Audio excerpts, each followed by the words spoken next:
Hello दोस्तों, welcome back to the channel. दोस्तों, Dewan housing finance limited को लेकर के इससे जुड़े हुए लोगों से लेकर के एक छोटी सी खबर है जो मैं आप लोगों से चर्चा करना चाहता हूं जल्दी से 1-2 मिनट के अंदर।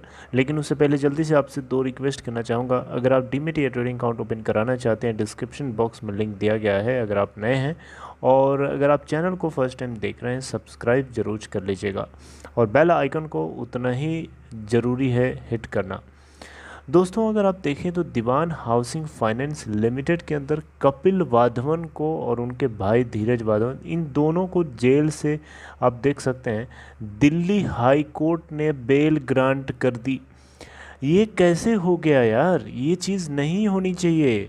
इन दोनों भाइयों को जेल के अंदर बंद करो, इस तरीके से बंद करो कि इनको कई जन्म तक रियलाइज़ हो कि इन्होंने बहुत बड़ी गलती करी है। देखिए, मेरा सीधा सीधा मानना है, देखिए सर, मेरा सीधा सीधा मानना है, दो हाथों से सॉरी एक हाथ से ताली नहीं बजती है, दो हाथों से ताली बजती है। अगर कहीं फ्रॉड हुआ है तो ज़रूरी है कि वहाँ पे, ज़रूरी नहीं है कि वहाँ पे अकेला ही कोई फ्रॉड कर पाया हो, दो लोग मिल के ही फ्रॉड करते हैं। अगर वाधवन फैमिली अपनी जगह से ईमानदारी से अपने बिजनेस को चला रही होती, कहीं से किसी तरीके से चीटिंग ना करती, तो आज ये हालत ना होती। आज दीवान हाउसिंग फाइनेंस लिमिटेड को इतना सस्ते भाव में पिरामल ग्रुप नहीं खरीद पाता। आज शेयर होल्डर्स जो DHFL के परेशान हैं, आज उनको कुछ नहीं मिला, इस कंपनी को लेके चला गया और इनको कुछ नहीं दिया, फूटी कौड़ी तक नहीं दिया। और सब कुछ के पीछे पीछे यही दोनों भाई जिम्मेदार हैं, उतना ही जिम्मेदार हैं जितना कि और जो लोग हैं वो जिम्मेदार हैं। लेटेस्ट अपडेट में यही है दोस्तों कि धीरज राजेश वाधवन और कपिल राजेश वाधवन, इन दोनों भाइयों को दिल्ली हाई कोर्ट ने बेल ग्रांट कर दी है।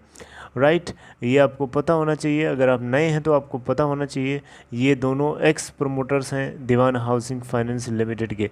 अब एक्स प्रमोटर्स इसलिए हैं क्योंकि DHFL अब इनकी नहीं रही, DHFL अब पिरामिल ग्रुप के अंदर चली गई।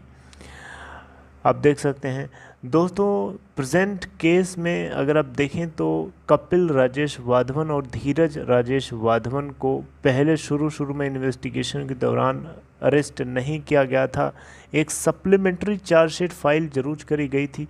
आपको बता दूं दोस्तों, ये वही दोनों भाई हैं जो यस बैंक के राणा कपूर के साथ मिल कर के 5,050 करोड़ रुपए के अमाउंट को साइफंड किया था सस्पिशियस ट्रांजैक्शंस के माध्यम से।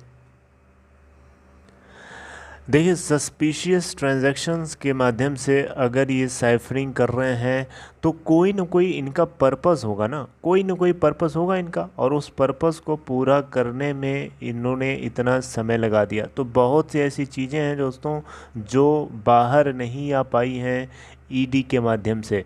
एनफोर्समेंट डायरेक्टोरेट ED जितना अभी तक पता कर पाया है उतना ही हमें पता है, उतना ही हम लोग जांच डिस्कस कर पाएंगे।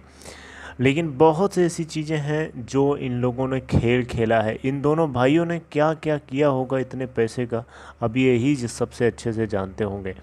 बहरहाल दोस्तों, आप लोग क्या देखते हैं, किस तरीके से आप लोग बताइए, इन दोनों भाइयों के साथ क्या करना चाहिए?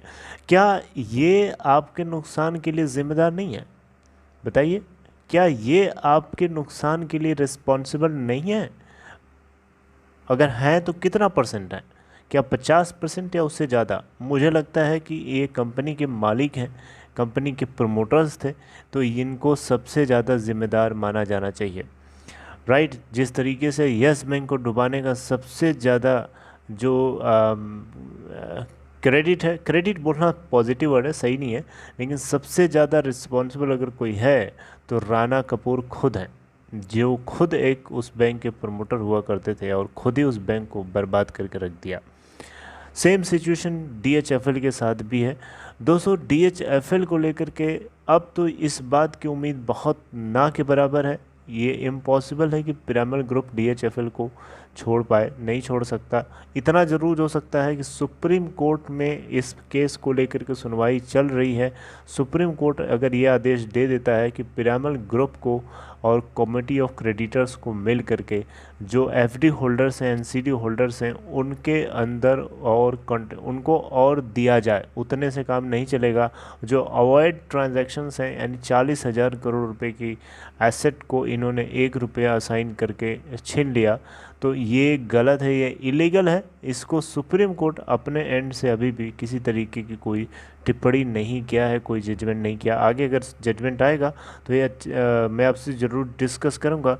लेकिन अगर जजमेंट सुप्रीम कोर्ट का इस बात को मेक श्योर करते हुए आता है कि जो ट्रांजैक्शंस अवॉइडेबल इन्होंने दिखाए हैं उसको इलीगल माना जाएगा, यानी उसके बदले इनको कमेटी ऑफ जो एफडी होल्डर्स हैं इन सभी को पे किया जाना चाहिए, राइट। तो ये एफडी होल्डर्स और बॉन्ड होल्डर्स के लिए एक अच्छी खबर होगी। लेकिन अब तो देखना बनता है कि सुप्रीम कोर्ट क्या देखता, कैसे देखता है।